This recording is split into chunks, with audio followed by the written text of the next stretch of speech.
Okay, so it's time to do the moving forward series for the Galaxy. And before I actually begin this video, I just want to quickly say that my voice is a little bit cracked because I went to a high school football game. I went to my old high school to watch a football game, and they were actually taking on their rival. And I cheered a lot and I screamed a lot, and now my voice is pretty much gone. And unfortunately, in that game, we lost. And it just feels like throughout this season, I'm just kind of a curse every time I go to watch my team play at the stadium because they always ends up losing. But now talking about the Galaxy, and I'm not going to say that I am really looking forward to doing this because I kind of said that when I did the review for the decision day, but in some way I kind of am, and also I can't wait to point out what actually went wrong for the Galaxy this season. But first of all, their record this season ended up to be 13 wins, 9 draw, and 12 losses. So they had a winning record, but yet they did not make the playoffs. And they had 48 points total this season, and they still did not make the playoffs.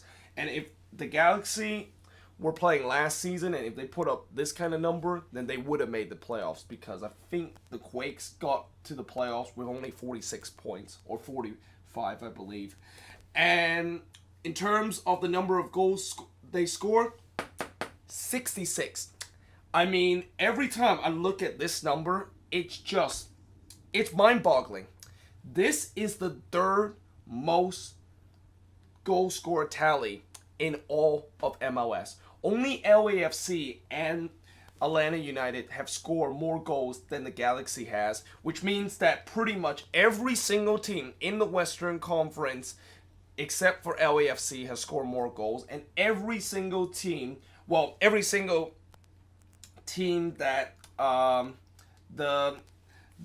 every single team in the Western Conference except for LAFC, the Galaxy have scored more goals than all those teams. And every team in the Eastern Conference except for Atlanta United, the Galaxy have scored more goals than every other team in the Eastern Conference. I mean, it's mind-boggling.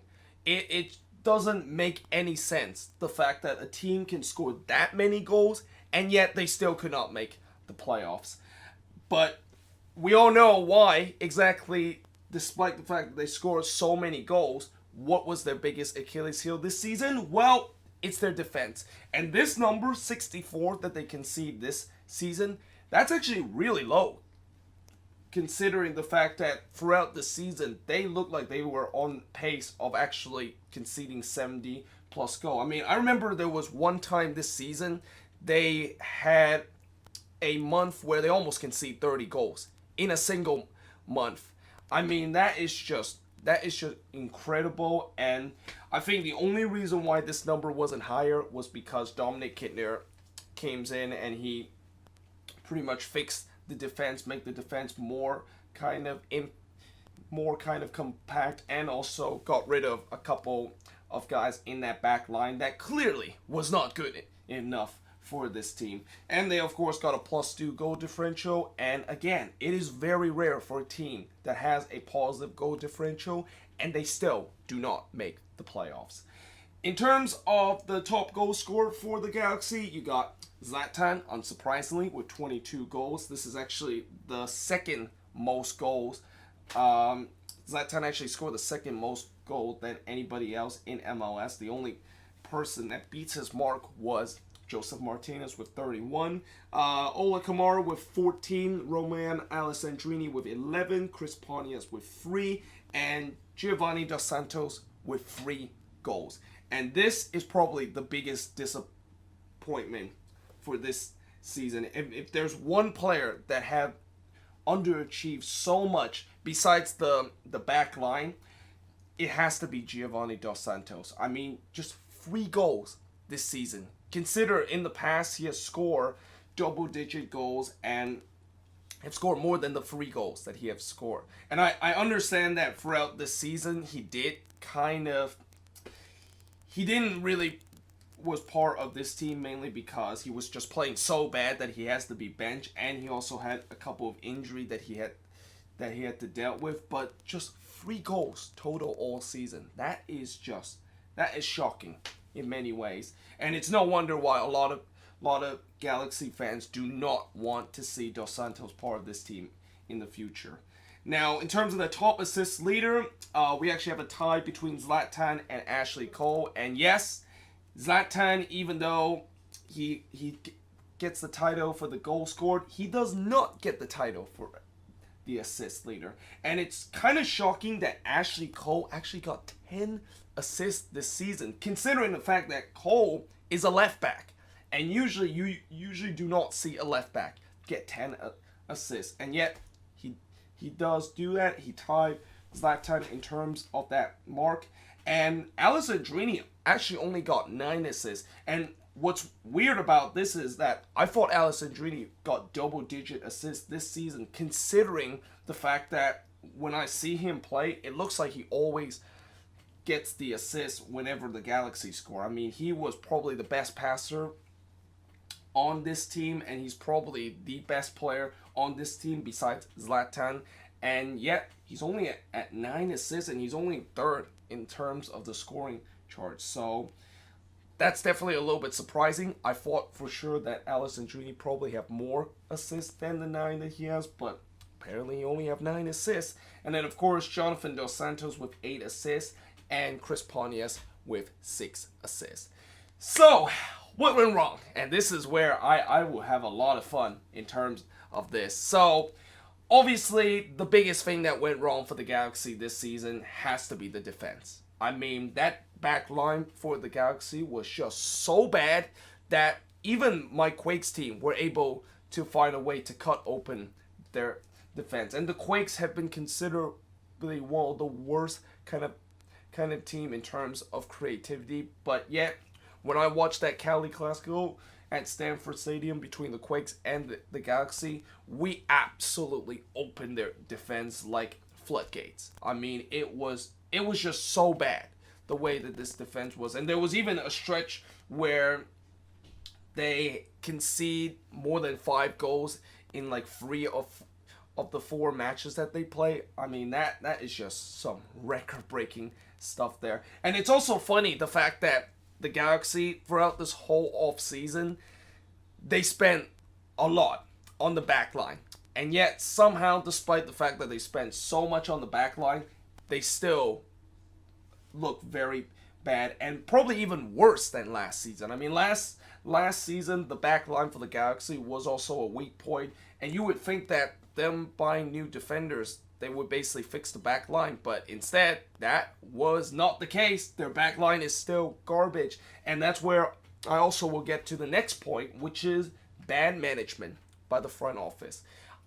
A lot of Galaxy fan has been calling Chris Klein out and want him to step down as the president of this team because of the decision that he has made, and some of the decision that he has made is obviously bad, and that of course include the players that they decided to sign. I mean, he got it right with the Zlatan signing, but if you look at the other signings that he has, the other issue that they need to address, which is the defensive issue, he clearly got that one wrong. And he didn't just get it wrong, he got it wrong by a country mile, with the way how bad that this defense was. And the other thing that was bad management by the front office and bad management by Chris Klein is that he just did not have the balls to fire Sigi Schmidt. And I said this back in the review where I just feel like the Galaxy waited way too long to decide to let Sigi Schmidt go. And ultimately, they didn't even let him go. It was Sigi Schmidt decided that he wanted to hang up his boots and he wanted to just leave the club. So, the fact that they didn't make that decision, and that the fact that they had to hope that Ziggy would eventually leave, that just kind of shows you how bad the management is by this front office. I mean, it feels like ever since he has taken over, don't forget, this was also the same guy that appointed Kirk Onifo as the manager of the Galaxy, and you saw how bad Onifo was with the Galaxy last season, and it was one of the reasons why they were the wooden spoon winner last season. And then obviously the other thing that went wrong, and there's obviously this is not gonna be a LA Galaxy moving forward series if I didn't mention about the choke job in the last day. And I'll probably won't talk a lot about it, because if I do, it just kind of rub in the salt of the Galaxy wounds that is already pretty big. But yeah, they choked on that decision day. I mean, that is just a classic example of a choke job. A team that was up 2-0 in the first half at home against a Dynamo team that have not done well on the road, and we're already looking forward to the offseason more than actually want to play another 45 minutes. And yet, they let them score 3 goals in the second half, and they lost that one and miss out on the playoffs with RSL getting that spot. And I think that the only thing that maybe kind of make the Galaxy a little bit happier about this choke job is the fact that the team that they potentially is going to face, and their rival LAFC, as they call them Los Angeles former Chivas, or Chivas 2.0, lost on that first round of playoffs and only got like 100 more minutes of the season than the Galaxy has throughout this season. So I guess that's maybe the only thing that they can try to forget about that choke job on decision day, because, you know, LAFC themselves also choked it, and I'll talk more about it once we get to LAFC in terms of the moving forward series. And what went right for the Galaxy? Well, most of this has to do with Zlatan. You know, Zlatan basically just, I wouldn't say he conquered MLS, because he didn't win any trophy and he didn't even get this team to the playoffs, but he basically just scored for fun. I mean, the defense, most defense in MLS when they faced Zlatan had no answer whatsoever in terms of dealing with him.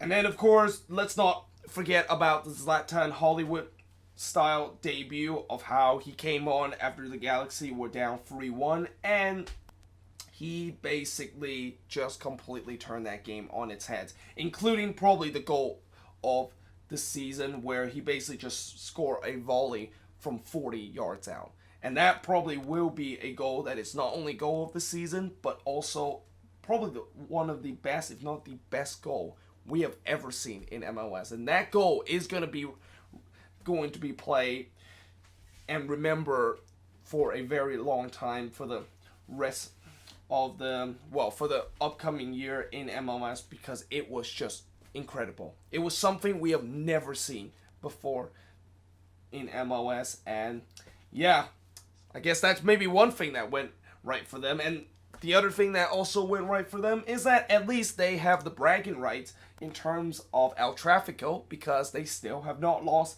to LAFC, and both times they came back in that El Tráfico first 2 meeting. You know, the first one they came back from 3-0 to win 4-3, and then the second one they came back from 2-0 to draw 2-2 in that game. So at least they can still laugh at LAFC in terms of that El Tráfico and how they basically just kind of choked those game away for them.